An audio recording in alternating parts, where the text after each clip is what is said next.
Comme mentionné à notre dernière rencontre, j'ai le grand plaisir d'accueillir à nouveau Olivia Jacques. Bonjour, Olivia. Bonjour, Jean-Marc. Olivia est porte-parole de la CEPAC et on s'était promis, Olivia, de parler de deux endroits plus précis avec les nouveautés qu'on a en 2026.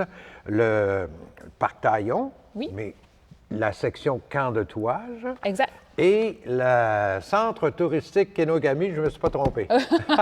Oui, c'est ça, parce que le centre touristique du lac Kenogami n'est pas un parc national comme le parc national de la Pointe-Taillon. Donc, mais géré, administré, créé par la CEPAC. Oui, les deux sont gérés par la CEPAC.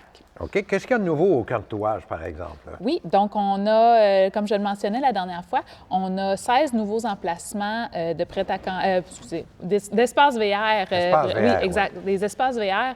Donc, on en a 10 qui vont ouvrir cet été au Parc national Pointe-Taillon, spécifiquement dans le Camp de Touages.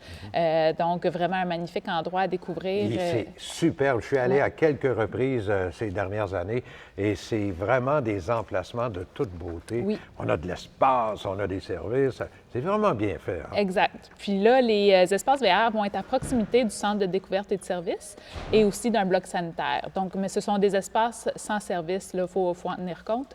Mais vraiment dans un endroit magnifique. Dans ce parc national-là, on peut faire beaucoup de vélo. Il y a 45 km. Oui, il y a des belles pistes. Oui, là. des pistes. Puis ils sont reliés à la véloroute des Bleuets.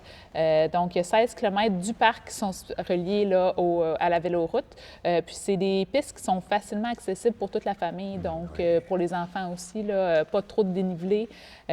Donc, c'est vraiment génial. Puis sinon, on est sur le bord de l'eau, donc vraiment les activités nautiques. Sont toutes là. Oui, exact. Kayak, canot, planche à pagaie. Donc, c'est vraiment, vraiment un bel endroit à découvrir là, dans le coin du lac Saint-Jean. Un autre bel endroit, c'est au lac Kenogami. Oui. Ce centre touristique-là est exactement ce que les gens recherchent au niveau de la nature, par exemple.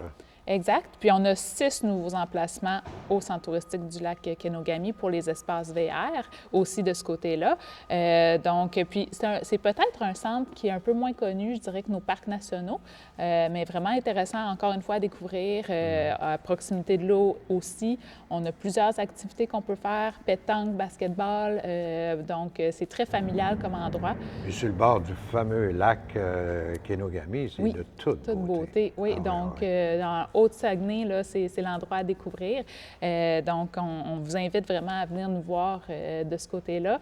Puis, on a aussi des emplacements de camping qui sont disponibles également. Absolument. Alors donc, pour que les gens aient plus d'informations, là, on va évidemment sur cepac.com, c'est ça? Oui, exact. On va cepac.com. Mais là, on navigue un peu là-dedans, là?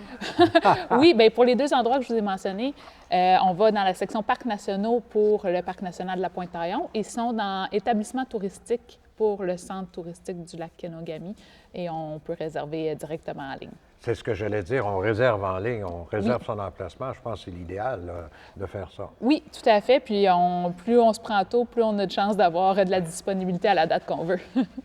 Olivia Jacques, porte-parole de la CEPAC, merci infiniment de ta présence cette semaine. On va se revoir durant l'été. Certainement, avec plaisir.